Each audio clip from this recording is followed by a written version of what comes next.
Bienvenidos a Plural, nuestro programa semanal de análisis político. Cuando comenzábamos este ciclo solíamos recordar más a menudo esta mirada que tenemos desde este programa, ¿no?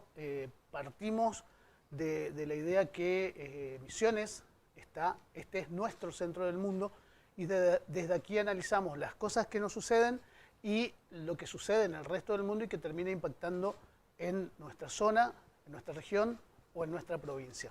En este caso, como todos los martes, tenemos varios temas para analizar con Hugo Escalada, nuestro columnista habitual e invitado. ¿Cómo te va, Hugo? ¿Qué tal, Raúl? ¿Cómo te va? Muchos temas otra vez. Muchos temas y... Encadenados. Encadenados, pero profundamente, yo diría, ligados a lo que pueda suceder en la República Argentina, con interrogantes que a mí me gustaría compartir con la audiencia, ¿no? Son interrogantes que uno no puede responder, pero que el ejercicio mismo de hacerse las preguntas me parece necesario. Quiero arrancar con una pregunta que da comienzo a la columna del día de hoy. Sí. ¿Hay un estado de colapso en América Latina? Digo, a raíz de lo que estamos viendo, lo que está sucediendo en el resto de los países de América Latina. ¿Hay un estado de colapso? Yo lo que estoy viendo es que hay una especie de estado de protesta, por ponerle un nombre, ¿no? Las protestas aparecen todos los días en distintos lugares, también aquí en Argentina, también aquí en la provincia de Misiones. Claro, no es solamente Bolivia o Chile. No, por eso digo, es algo que nos conecta a todos. Entonces, hay una especie de, yo diría, fuerte sensibilización en la población general por las desigualdades. Es como que las desigualdades que vienen dándose desde hace mucho tiempo empiezan a poner a la gente ya en un estado, yo diría, de agotamiento, en un estado de protesta continuo, y cuando hay desigualdades que se pronuncian en el tiempo, y cuando hay un estado de protesta continuo, hay posibilidades de estallido. Claro. Hay posibilidades de manifestaciones, de movilizaciones, hay posibilidades de represión, hay posibilidades de que se encienda la mecha de algo que en algunos casos son grandes protestas, en otros casos son golpes de Estado. Así que para poder tratar de responder esto, porque lo que finalmente quiero tratar de compartir con los televidentes es si nuestro país, si Argentina está en la lista de los países que siguen en el estallido. No podemos no hacernos esta pregunta cuando vemos que todo a nuestro alrededor se está incendiando. Claro. Cuando vemos que se incendian esquemas de derecha como el de Piñera, pero también esquemas de izquierda o de centro izquierda como el de Evo Morales. Cuando vemos que ya no se trata de una cuestión ideológica. Claro, sí. A ambos lados del esquema ideológico, gobiernos de derecha o gobiernos de centro izquierda, hay hackeo. Entonces, a mí me pareció interesante compartir con los televidentes, con vos, Raúl, una especie de paralelo, ver si podemos contestar dos preguntas que son las que más me interesan. Hay muchas, pero dos. Primero, si este esquema de movilizaciones y de estallidos que estamos viendo en Latinoamérica es casual o si de alguna manera es alentado, si de alguna manera hay desde atrás una fuerza que lo está actores que están agitando. Digo, más allá de lo que yo le acabo de decir a usted, de este estado de protesta que ya está instalado en la sociedad, producto de las desigualdades, producto de las injusticias, si hay alguien que está empujando desde atrás para ver este escenario que está ocurriendo hoy en Latinoamérica. Esa es una pregunta que a mí me resulta muy importante tratar de, entre todos, dilucidar. Y segundo, y ahí va a ir la primera entrega de la columna, si podemos empezar a hablar de una especie de primavera latinoamericana, así como en su momento se habló de la primavera árabe. Así que a raíz de estos dos interrogantes, ¿qué le parece si empezamos primero a hablar de lo que fue la primavera árabe? De una manera muy sucinta, como para recordar cuáles fueron los hechos que terminaron infectando a toda la región de estallidos tras estallidos y que se terminó denominando como primavera árabe y que fue una suerte de revoluciones que se fueron dando de manera sucesiva. Analicemos primero eso, contémosle un poco a la audiencia, compartamos cuáles fueron esos incidentes. Así que para empezar a hablar de eso y después ver si podemos traspolar a lo que está ocurriendo en América Latina para ver si hay un paralelo. Primero, vamos a parar un poquito en la primavera árabe. Año 2010, y fíjese usted lo que son las cosas. En Túnez, ahí está usted viendo un mapa, ¿sí? Ese es un mapa. A mí me gustaría que usted, más allá de las columnas, esas columnas, esos cuadraditos en columna para arriba son la cantidad de manifestaciones que hubo en cada uno de estos países.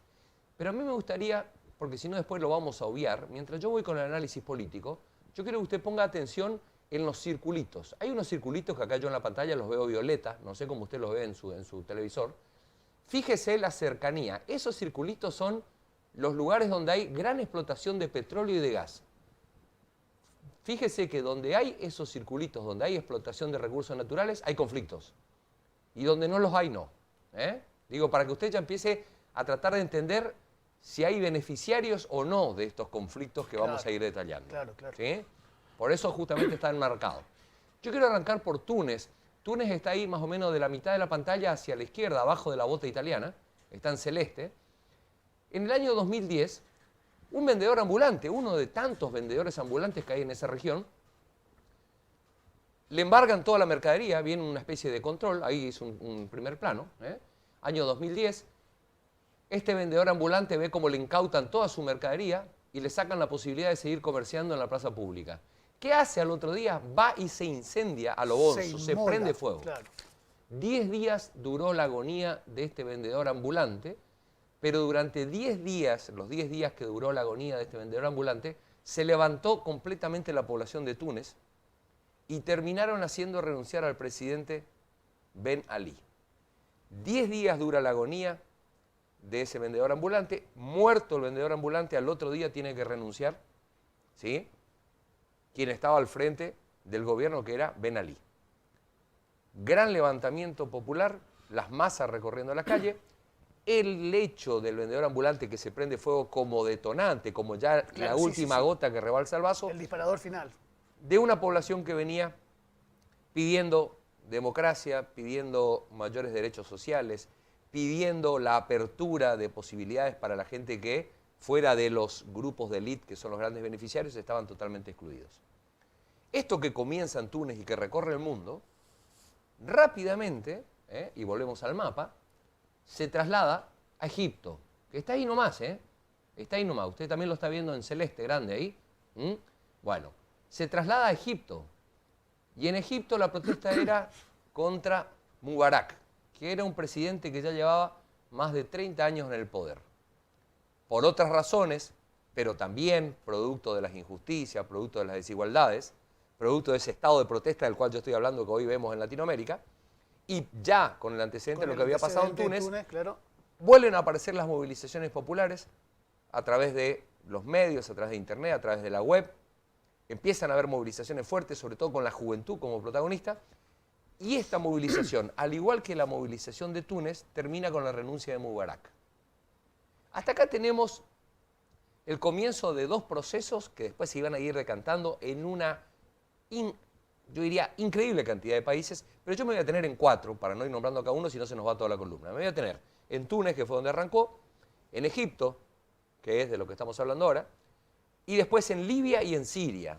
Pero quiero separar Libia y Siria, que también está ahí en el mapa, porque estas manifestaciones de protesta que se empiezan a dar ya también en Libia y en Siria, van a terminar en guerras.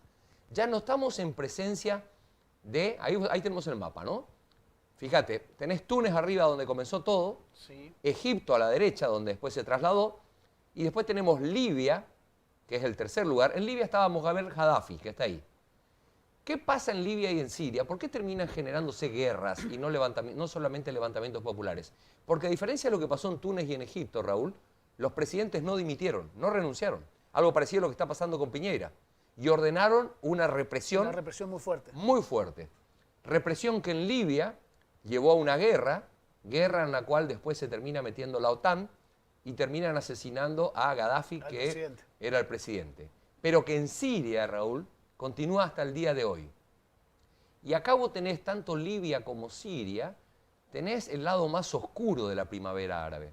Si bien la primavera árabe sirvió para, de alguna manera, hacer que la población salga a las calles y se manifieste, para que salga a pedir democracia, para que salga a pedir derechos sociales. Si bien fue ahí vemos las movilizaciones en Egipto en la pantalla, si bien esto fue un gran movimiento, si se quiere, democratizador, un gran movimiento popular pidiendo por derechos, después terminó decantando en dos grandes guerras. La guerra de Libia y la guerra de Siria. La guerra de Siria devastó completamente Siria y ya lleva más de 300.000 muertos. Y en Libia hubo más de 60.000 muertos. Claro. O sea que esta primavera árabe lleva muchas vidas.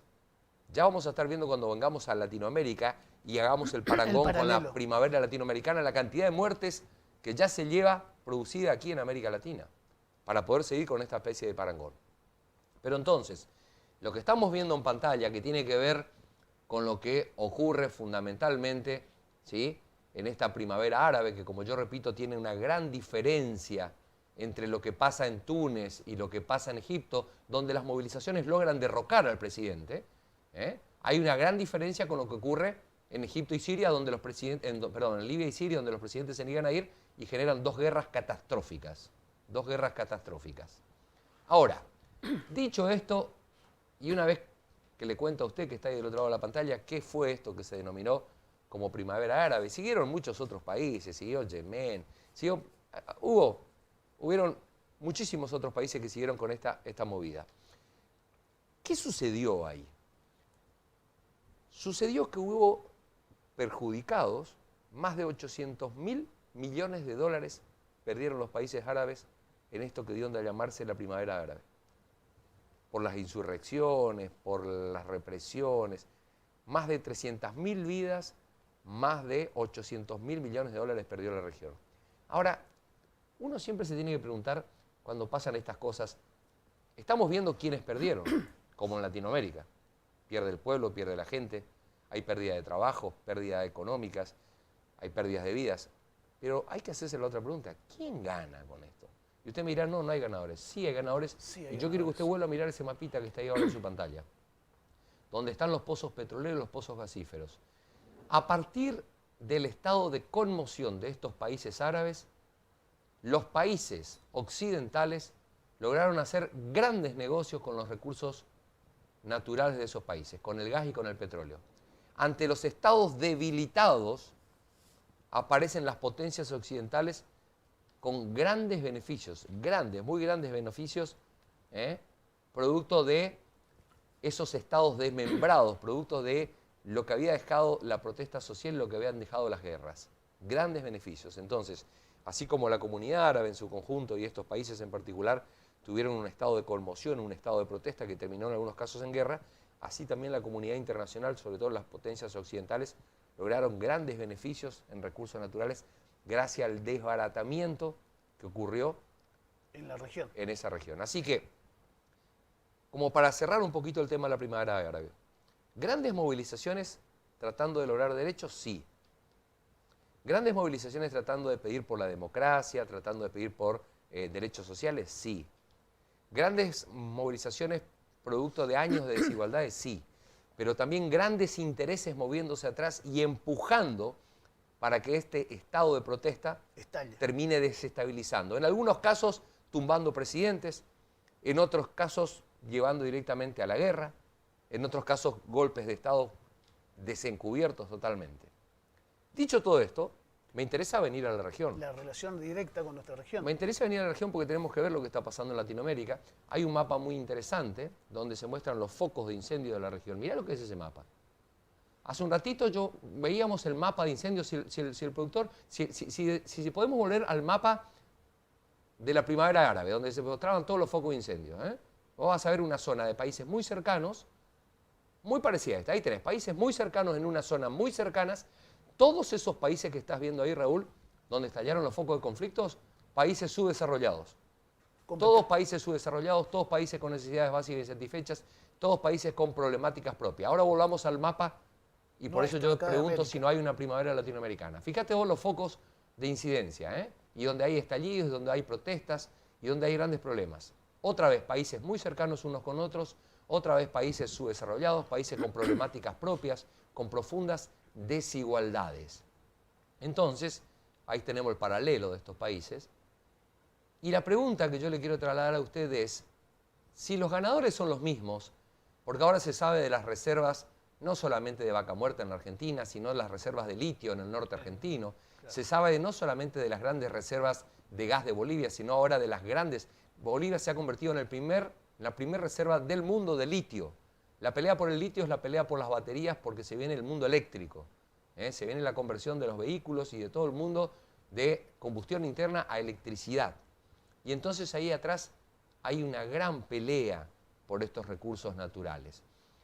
Y así como se incidió en el mundo árabe, no podemos dejar de ver la incidencia en Latinoamérica. Digo, cuando vos ves al presidente de los Estados Unidos, en persona, felicitando a las Fuerzas Armadas bolivianas Bolivia por el levantamiento, por haber llevado adelante un levantamiento que termina en un golpe de Estado, no podés no entender ¿cuál es la relación con que todo están esto? jugando ahí, que hay intereses. No podés no entender que esos intereses están ligados a los recursos naturales de Bolivia, como están ligados a los recursos naturales de Chile, como están ligados a los recursos naturales de Argentina. Digo, uno tendría, si pensase ideológicamente, uno diría, bueno, pero no me explico por qué lo de Chile. Y lo de Chile, repito, usted tiene que salirse del corset mental de pensar que van a golpear a gobiernos de centro-izquierda, pero no van a golpear a gobiernos de centro-derecha. No es así. Claro. Van atrás de los recursos y no importa si son gobiernos de centro-derecha o centro-izquierda. De hecho, la mayoría de estos gobiernos de la primavera árabe no eran de centro-izquierda. Eran gobiernos conservadores, de élites que estaban radicadas en el poder durante décadas y décadas. Muchas décadas, sí. Entonces, sáquese de la cabeza este corsé ideológico de si derecha, si izquierda. Los países del primer mundo están librando una batalla sin cuartel, lo venimos diciendo hace mucho tiempo acá en Plural, por una cuestión geopolítica que tiene que ver avanzar sobre los recursos que van a necesitar a futuro y muchas veces haciéndolo con nuevas metodologías. Las viejas metodologías en la década del 70 eran los golpes de Estado propiciados por militares. Ahora le basta con desestabilizar a la región, con poner en jaque a la región. Y dicho esto, quiero volver a un tema que no pudimos tocarlo profundamente en la última, porque nos quedamos sin tiempo, en la última, que fue una nota de Eugenio Zaffaroni, una nota que yo hice alusión en el programa pasado aquí, que lleva por título, y usted la puede googlear y buscar, ahí está la nota, ¿hacia dónde van los estados en Latinoamérica? Es una nota interesantísima, donde Eugenio Zaffaroni habla claramente de el debilitamiento de los estados nacionales. Claro. Cómo Cómo todos estos procesos que se están dando debilitan las democracias, debilitan los gobiernos, y una vez debilitados los gobiernos es mucho más fácil hacer negocios, es mucho más fácil extraer recursos, es mucho más fácil que aparezcan otros grupos de poder aparte de los gobiernos, grupos narcos en México, grupos paramilitares en Brasil y en otros lugares de la región. O sea, esta desestabilización es funcional a estos esquemas de poder. Claro. Como es funcional a estos esquemas, uno no termina de entender por qué siguen aumentando el combustible en la República Argentina. Si Argentina puede ser el próximo país en la nómina de estallidos, como pasó con Ecuador, como pasó con Chile, como pasó con Bolivia, uno no termina de entender. Fíjese, quiero compartir con usted lo que acaba de pasar hace horas nada más en Irán. En Irán, donde el aumento de combustible generó grandes protestas con muertos, una fuerte represión y muertos ahí en Irán. Fíjese, nosotros le hemos contado lo que pasó en Francia el año pasado con los chalecos amarillos, le contamos lo que pasó en Ecuador, donde aumentaron el combustible, le contamos lo que pasó en Chile, donde aumentaron el boleto. Digo, acá en Argentina creemos que no podemos, que estamos fuera de lo que está pasando en el mundo y seguimos aumentando el precio de los combustibles. Macri autoriza 2 subas de combustibles después de las elecciones, después de su derrota, donde la gente le dijo al presidente Macri que no quería que siga gobernando producto de las grandes desigualdades de su modelo económico. Y sin embargo siguen los aumentos. Hemos tenido ahora, en cuestión de días, 2 nuevos aumentos. ¿Hasta dónde se estira la línea? ¿Hasta dónde creen que la gente puede seguir aguantando? Con esto de aumentar los combustibles están tirando Con esto para ver hasta dónde va, decís. Con esto de aumentar los combustibles, con esto de las grandes desigualdades, estamos entrando en este factor común a la primavera árabe y a esta primavera latinoamericana. Vos necesitas una comunidad profundamente enojada por las desigualdades, ¿sí? Un estado de protesta como el que yo conté al principio, donde la gente está todo el día movilizándose y saliendo a la calle, y ya sobre esa nafta esparcida cualquier cosita produce la chispa. Como el aumento de los Como combustibles. fue en Francia los combustibles, como Claro. fue ahora en estos días en Irán los combustibles, como fue en Ecuador los combustibles, como fue en Chile el aumento del boleto. Digo, atención con este tema, porque tranquilamente Argentina puede estar en la lista de el próximo gobierno o de la próxima, si usted quiere, claro, zona en donde se produjo un estallido de similares consecuencias. ¿Por qué? Porque las grandes potencias están actuando, están buscando que esta región, así como los países árabes en su momento se desestabilicen para para después venir a recoger tranquilamente sus beneficios, y uno no tiene que ser funcional de adentro. claro. Porque si sabes que hay factores desestabilizantes, si estás viendo lo que pasa en el mundo, no importa si es en el mundo democrático o en el mundo no democrático, no importa si es en Europa, no importa si es en Asia o no importa si es en Latinoamérica. Ves un estado de protesta, ves un estado, yo diría, de gran sensibilización de la población. Entonces, ¿por qué colaborar a esto con aumentos desproporcionados de combustible que en nuestro país superaron los aumentos, pero por lejos de toda la región? Y gracias a la contención de la Iglesia, de las organizaciones sociales, esto se está llevando hasta ahora, pero yo diría, estamos caminando por un desfiladero muy, pero muy finito. Muy peligroso. Muy peligroso. Muchas gracias, Hugo. Por favor, Raúl. Nos encontramos después de la pausa.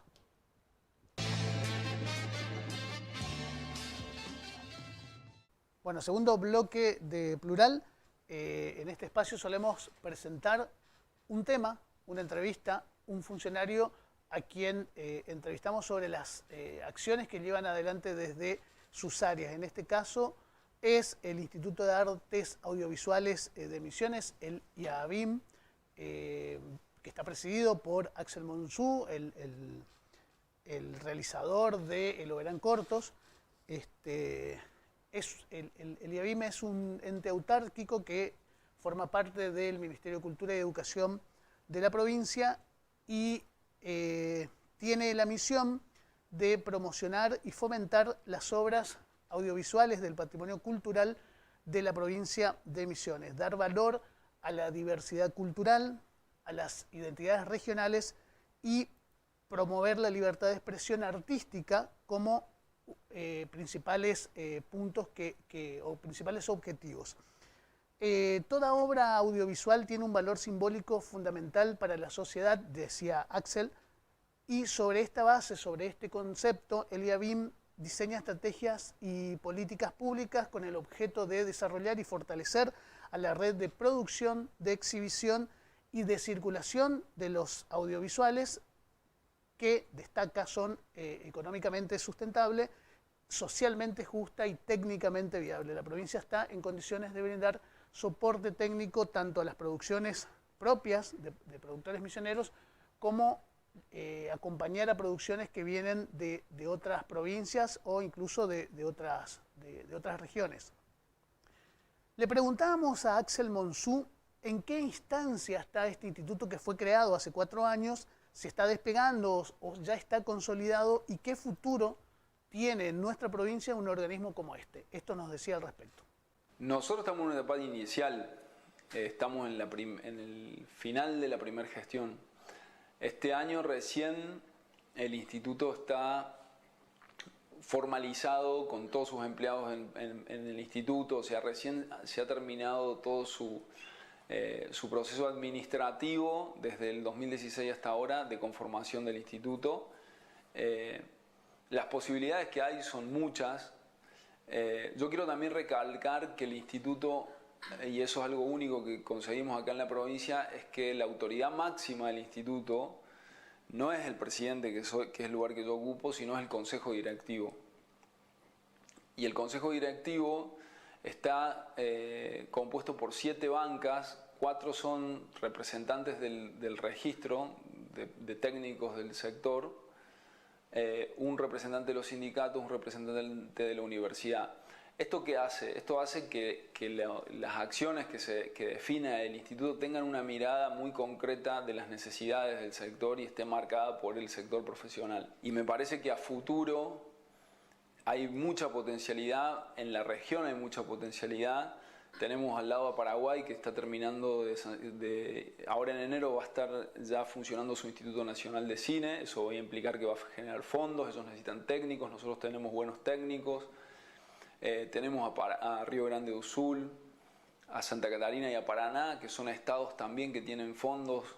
Por ejemplo, Santa Catarina tiene, este año tiene $5 millones destinados a la producción audiovisual, que todavía nosotros como misioneros no estamos conectados con ellos, y estamos empezando a conectarnos concretamente a través de una red que hemos conformado que se llama Red de Cooperación Audiovisual Entre Fronteras, en la que está Paraguay, sur de Brasil y noreste argentino, de un mercado que hemos terminado de hacer la semana antepasada, que se llama Mercado Audiovisual Entre Fronteras. Entonces hay grandes pasos. También estamos generando vínculos internacionales, por ejemplo con el País Vasco, y lo que hay que recalcar es que lo que nosotros tenemos que promover es que los técnicos, los directores y los productores nuestros se relacionen y coproduzcan con Paraguay, con Brasil, con otros países, porque esa es la posibilidad de acceder a otros fondos. Si bien recién esta es la primera gestión de este instituto, son sus primeros 4 años, durante este tiempo, nos decía Axel Monzú, lograron consolidar el instituto desde lo administrativo, organizarlo desde lo administrativo, y comenzaron las acciones como para expandirse y trabajar de manera conjunta con los institutos del sur de Brasil y de Paraguay. Buscan un acompañamiento, buscan poder sostenerse en producciones de la región para agrandar este mercado. También el instituto es financiado en su gran mayoría por fondos provinciales, pero también en función de ese dinero que invierte la provincia, le preguntábamos a Axel cuánto invierte o cuánto lleva invertido el IABIM, el instituto, en estos 4 años, y esa inversión qué genera o cómo vuelve a nuestra región, a nuestra sociedad. Bueno, a grosso modo, primero que entre el 2016 y el 2019, la provincia va a haber invertido en toda la política pública algo así como 41 millones de pesos, contando la estructura administrativa y todo. Y eso ha generado, de esos 41 millones, 15 han ido a la producción audiovisual y esos 15 han generado un movimiento de 51. O sea que, digamos, no somos un organismo de gobierno que estemos generando una balanza negativa en cuanto a gasto público, si se quiere ver de esa manera.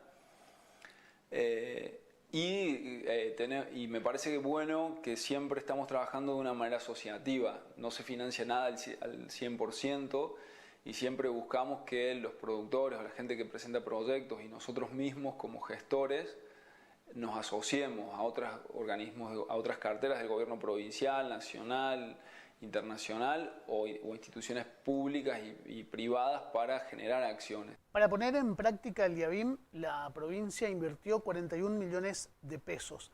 De esos 41 millones, 15 millones fueron destinadas como apoyo, como acompañamiento a las producciones.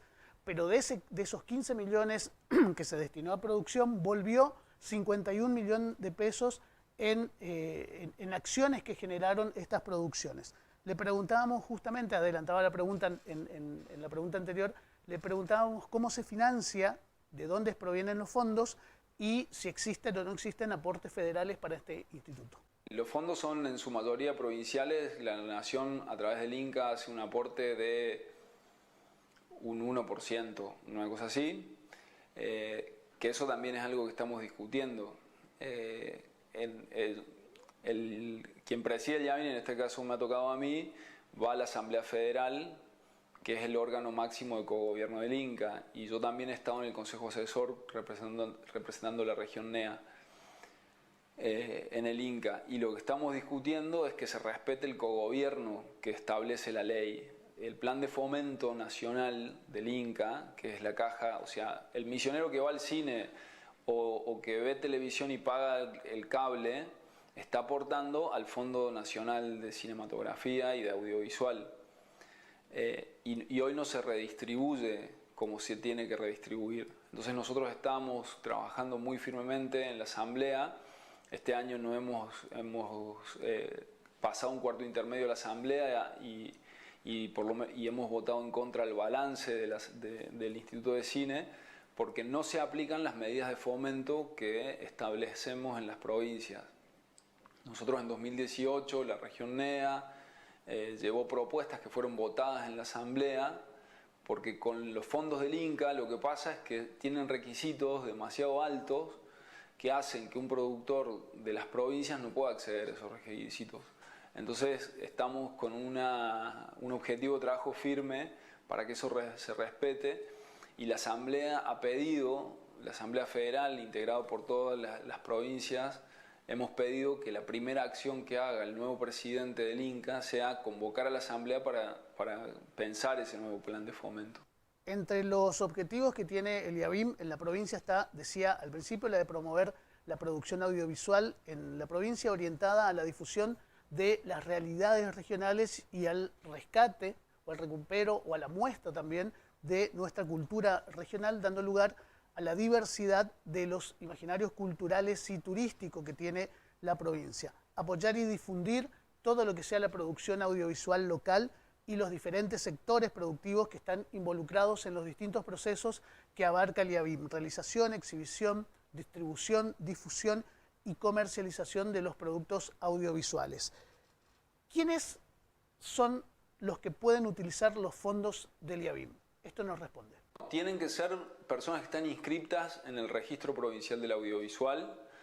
Para estar inscrito en el Registro Provincial del Audiovisual tienen que residir en la provincia como mínimo con 1 año de antigüedad y tener experiencia en la actividad audiovisual en cualquiera de las ramas que abarca la ley: formación, investigación, capacitación, fomento, distribución, exhibición, comercialización y archivo. O sea, no es una ley que solamente promueve fomentar la producción, sino también la conservación y otras áreas. Entonces, cualquier persona, cualquier trabajador del audiovisual en cualquiera de los eslabones de su cadena productiva puede presentar proyectos al instituto. Bueno, también preguntábamos a Axel Monsú, presidente del Instituto de Artes Audiovisuales de la provincia de Misiones, el IABIM, ¿cuáles son, qué sectores son los que mayor demanda plantearon ante el instituto, y si trabajan solamente con los sectores profesionales o con otras áreas de la provincia de Misiones? Capacitación y producción son las demandas que más hay desde el sector. Institucionalmente, desde el equipo técnico y el consejo directivo del instituto, hemos desarrollado programas institucionales que han abarcado otros ejes también. Pero desde los inscriptos en el registro provincial, las demandas que más han llegado han sido esas. La ley también nos manda a promover el audiovisual desde una perspectiva comunitaria y también artística. Entonces, hay todo un eje de trabajo, por ejemplo, con pueblos originarios, hay un eje de trabajo con jóvenes, que es un programa muy fuerte que se desarrolla en la provincia, que se llama Cine Joven Comunitario, en el que se trabajan con jóvenes de entre 11 y 18 años. También se han trabajado con adultos mayores, con personas hipoacúsicas. O sea, se han desarrollado programas de trabajo donde el audiovisual no tiene tanto valor por su producto final, sino más bien por su proceso en un contexto de trabajar en un espacio de vulnerabilidad social o de determinada problemática o de reflexionar sobre alguna situación puntual, como por ejemplo ha podido ser el dengue en un momento en el 2016 cuando estábamos con la epidemia. Bueno, ¿y qué se hace con toda la producción que se logra en la provincia de Misiones? ¿Hay espacios donde poder difundirlos? ¿Hay lugares donde se cumplan con la cuota de pantalla, por ejemplo, que está prevista en la ley, como para mostrar, como para poner al aire o acercar al público lo que se produce en Misiones? Esto nos respondía Axel Monsú. El circuito de pantallas lo llamamos Mirai IABIM y es un circuito de exhibición que también está en su fase inicial, porque lo que hemos logrado hacer es como una cadena de distribución de cine nacional en espacios sin fines de lucro, o sea, espacios que son como cineclubes, que están distribuidos en distintas localidades de la provincia, que todas las semanas exhiben cine nacional o regional o misionero en sala, o sea, yendo a una sala. Algunos son en Casas del Bicentenario, otros son, por ejemplo, en San Pedro, en una biblioteca, o sea, son espacios comunitarios. en los que se cortan entradas sin cargo, pero para contabilizar los espectadores. Después también estamos trabajando con los cables y en coordinación con UNAM Transmedia se producen enlatados de cine regional, de cortometrajes del Festival Obra en Cortos y otros espacios, y se distribuye eso en los canales para que la gente pueda ver otro tipo también de programación. Y con los espacios, con las salas comerciales, hemos estado trabajando con el espacio Inca de Oberá y con el cine Sunstar de aquí del shopping, buscando que las películas que están producidas con fondos provinciales puedan tener espacio para estrenar comercialmente en las salas locales y hacer un acompañamiento de difusión. También estamos trabajando mucho en articulación con el cine, con el IMAX del Parque del Conocimiento, y con la empresa Empreso Singer hemos hecho un convenio que se llama Cine a Bordo para que en los colectivos premium la gente pueda ver en sus pantallas el cine local.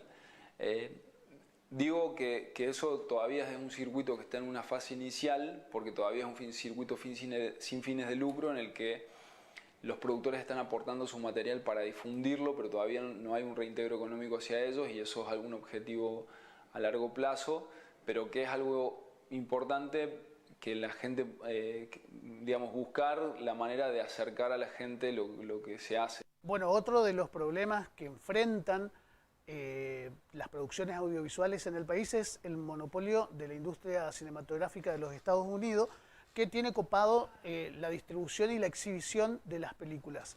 Explicaba en algunos puntos cómo van tratando de lograr mostrar, distribuir ese material para que pueda llegar al público, y también cuando cumplen con las cuotas la ley establece que tiene que haber una cuota, un porcentaje de proyecciones nacionales. El monopolio está centrado, decíamos, en las grandes productoras norteamericanas, y también cumplen las cuotas locales cuando esas cadenas también terminan produciendo dentro del país películas asociadas a productores locales. O sea, hay todo un problema con la distribución, con la llegada a las salas de exhibición, por eso buscan algunos circuitos alternativos de difusión. Nosotros hacemos una pequeña pausa y volvemos en segundos.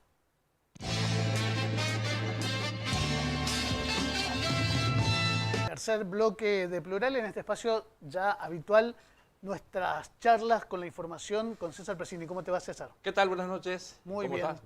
Muy bien, por suerte muy bien. ¿Qué hay de nuevo por Misiones? ¿Qué está pasando? Me parece que son buenas noticias para el sector turístico de nuestra provincia, porque este fin de semana largo, motivado por el feriado nacional del pasado día lunes, de ayer en realidad, bueno, ha permitido que Misiones sea visitado por una gran cantidad de turistas, ¿no? Esto es un índice elocuente de que las promociones turísticas, las bellezas naturales, el clima acompañó, han permitido que muchos visitantes lleguen a nuestra provincia. Las autoridades de turismo han destacado que, bueno, fue un fin de semana muy positivo en materia turística, con algunos datos que son muy alentadores, Raúl. Por ejemplo, se dice que el total de la ocupación hotelera en todas Misiones fue del 79,4%. Ahí estamos viendo una plaquita con los datos, ¿no? Una estadía promedio de 3,1 noches, es interesante para el sector hotelero. El gasto promedio por turista giró en torno a los 1.509 pesos. Se generó un impacto económico en la provincia cercano a los 104 millones de pesos en todo el territorio provincial. Puerto Iguazú, por ejemplo, 94% de ocupación, Posadas 77%, San Ignacio el 86%, Celso Verbio el 70%, Oberá el 81%, Aristóbulo del Valle se comienza a convertir en una plaza interesante para la zona centro, el 64%. Bueno, y lo que decíamos, ¿no? Son resultados de un trabajo articulado entre el Estado y los privados que permiten que Misiones tenga una afluencia turística realmente muy, pero muy interesante. Es interesante acá, César, te interrumpo, destacar, ¿no es cierto?, que en los sucesivos fines de semana largo, Misiones siempre está entre el primero, segundo, tercer lugar de todo el país, exactamente en destinos buscados y seleccionados. Así es, así es. Bueno, y creo que debemos destacar también la concreción de esta 50ª edición del Festival Nacional de la Música del Litoral. Seguramente muchos de esos turistas y mucha de la ocupación hotelera que ha tenido Posadas se debe precisamente al festival, que tuvo como escenario al anfiteatro Manuel Antonio Ramírez de la ciudad de Posadas y que, como lo vimos noche a noche, tuvo un lleno prácticamente total. Y con músicos de excelente Y con muchos nivel, músicos sí, de sí, excelencia. El cierre de anoche de Sí, Soledad sí, sí, Pastorutti realmente fue muy, pero muy impresionante. Y a esto también debemos destacar que, dentro de todas las buenas noticias del sector turístico, bueno, lamentablemente los turistas no pudieron visitar los Altos del Moconá. Está muy crecido el arroyo Yabotí, que es el arroyo que permite el ingreso al Parque Provincial Moconá, sobre la ruta provincial costera número 2. Allí hay una pasarela tipo puente, que bueno, cuando está muy crecido el agua no se puede transitar por ese sector. También los saltos del Moconá, por el caudal del agua, del río Uruguay en este caso, bueno, no estaban habilitados los recorridos náuticos, que son lo más lindo de los saltos del Moconá. Así que bueno, salvo ese pequeño contratiempo de no poder los turistas ingresar a los Altos del Moconá, realmente ha sido una temporada o un fin de semana muy exitoso para Misiones en materia turística. En todos los puntos. Así es, en todos los puntos. Y como decíamos, lo de Aristóbulo del Valle, que se comienza a convertir en una plaza hotelera, gastronómica, con el Salto Encantado y con las demás Tiene actividades que se realizan. Tiene una oferta gastronómica muy interesante dentro del parque. Muy lindo, sí. exactamente, muy lindo. Así que buenas noticias para los turistas y para Misiones en particular. Bueno, ¿qué otras informaciones? Bueno, vamos a hacer un pequeño resumen de lo que ha acontecido en el año legislativo. Bueno, este año 2019 se ha trabajado con mucha interrupción por el calendario electoral. Claro. Recuerde usted, se votó en Misiones el 2 de junio, después subieron las pasos. Siempre la Cámara de Representantes cede sus instalaciones a la justicia electoral. Y bueno, este año se ha trabajado en forma bastante interrumpida por este proceso de elecciones provinciales y nacionales. Pero a pesar de eso, Misiones ha sancionado 65 leyes. Por ejemplo, algunas de las más importantes: se creó el Banco de Alimentos, se estableció el Plan Estratégico de Promoción de Empresas TICs, que son las tecnologías de la información y la comunicación. Esto es un paso previo y un lineamiento general para la implementación del Distrito Misiones Tecnológico. Sí. Una propuesta del ingeniero Rovira que realmente es de vanguardia. Se creó el Instituto de Medicina Regenerativa y Translacional. Se adoptó el mecanismo, se creó la verificación técnica escolar. Recuerde usted que aquí lo hemos desarrollado ampliamente en este programa. La soberanía alimentaria. Se creó el Observatorio de Violencia Laboral. La regulación de la actividad equinoterapia, que ya tienen un par de centros aquí en la provincia de Misiones, y la equinoterapia, que se considera una actividad terapéutica para aquellas personas que realmente necesitan, y que bueno, el tema de andar a caballo y compartir distintas actividades precisamente en esta situación, bueno, permite que esta acción terapéutica se desarrolle. Y bueno, Misiones ha adoptado a través de una ley, de una regulación precisamente de esta actividad aquí en la provincia de Misiones. Así que a pesar de las interrupciones, reitero, por el calendario electoral, Misiones sancionó en este año legislativo 2019 65 leyes. 65 leyes. Es un buen número. Entre ellas la de la emergencia alimentaria, que es un tema que venimos tocando casi todos los programas, César. ¿Cómo está? Y al respecto, con respecto a la emergencia alimentaria y nutricional, debemos decir que durante toda la jornada de hoy estuvo muy cerquita de aquí, en la provincia de Corrientes, en la ciudad de Paso de los Libres, Daniel Arroyo, con algunos intendentes del conurbano, quienes conformarán seguramente el equipo de acción social o de desarrollo social del futuro presidente Alberto Fernández. Actores sociales de toda la región estuvieron reunidos allí durante toda la jornada, así que vamos a tener más información sobre la implementación de la tarjeta alimentaria, que se viene en pocos días nada más. Ni bien asuma Alberto Fernández, seguramente uno de los anuncios más importantes va a ser la implementación de esta tarjeta, que no hay muchos datos certeros. Por eso nosotros muchas veces no queremos comentar, porque por allí se puede generar falsas expectativas. Hay mucha gente esperando con expectativa con respecto a ver cómo va a funcionar la tarjeta, a quién le va a corresponder, pero por lo pronto debemos decir que está en marcha el programa, que lo están implementando, hay reuniones absolutamente en todo el país, y bueno, que actores sociales de Corrientes, de Misiones, de Chaco y de Formosa estuvieron hoy en la ciudad de Paso de los Libres, en la provincia de Corrientes. Para verlo regional, ¿no? Para verlo regional, sí. Argentina sin hambre regional. Argentina sin hambre en el aspecto regional, y donde los intendentes municipales y los consejos consultivos que cada municipio formen van a tener una tarea fenomenal con respecto no solamente a la distribución de esta tarjeta social, sino fundamentalmente a cómo se está llevando a cabo el programa y que se cumplan con las metas establecidas precisamente por este programa. Así que una buena noticia que lo vamos a desarrollar seguramente el martes que viene. ¿Y las agendas oficiales del gobierno de Misiones? Hugo Mario Pasalaco, el gobernador de nuestra provincia, estuvo la semana pasada en la ciudad de Oberá. Allí inauguró el Palacio de Justicia de Oberá. Es un imponente edificio, la primera parte, debemos decir, de 4 pisos, donde van a funcionar los fueros comercial y civil de esa ciudad. Bueno, decía el gobernador que es una nueva propuesta que tiene el gobierno de la provincia de Misiones, el Estado misionero, de acercar el servicio de justicia a la gente con mayor calidad y celeridad.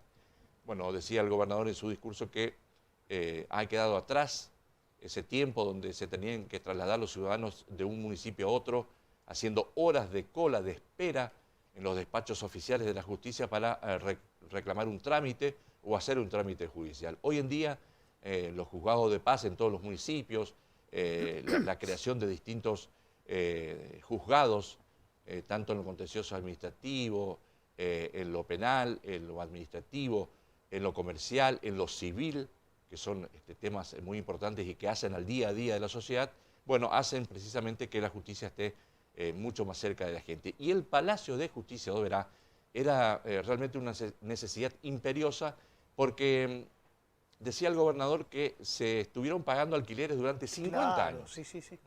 O sea, ¿cuánta plata se va a ahorrar el Estado en realidad con la concreción de este edificio, que va a permitir, insisto, que Oberá, la segunda ciudad de la provincia de Misiones, bueno, cuente con un espacio destinado exclusivamente a la justicia y que pueda brindar los servicios necesarios para toda la población de la zona centro de la provincia.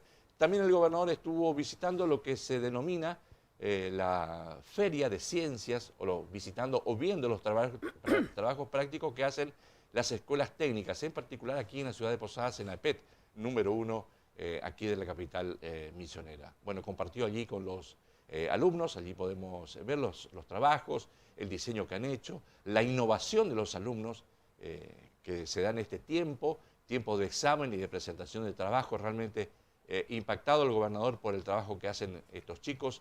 Y hay algunos detalles muy elocuentes en cuanto al crecimiento, no solamente de la matrícula, sino de la oferta educativa que tiene Misiones para los alumnos que quieren dedicarse precisamente a esta variante, ¿no?, de la educación, que es la educación técnica.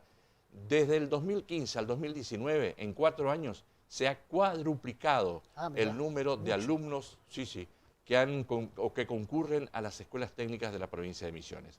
Hoy se cuentan con 383 escuelas técnicas con 60.899 alumnos. Un número muy interesante que tiene hoy Misiones, cuando en el 2015 solamente había algo así como 5.000 alumnos inscritos en las escuelas técnicas. Bueno, esto se da porque hay 56 escuelas técnicas, 23 institutos agropecuarios, 178 centros de formación profesional con 6 aulas, talleres móviles que se desplazan por diferentes municipios, 12 escuelas mixtas y 93 institutos superiores no universitarios que brindan precisamente este tipo de formación a nuestros alumnos. Así que muy interesante, es una variante que tiene Misiones en materia educativa que realmente está creciendo y mucho. Importante la cantidad de alumnos y la cantidad de escuelas. Así es, así es. Bueno, César, nos volvemos a encontrar el próximo martes. Con muchísimo Gracias gusto. por toda la información. Muchas gracias. Nosotros volvemos el próximo martes.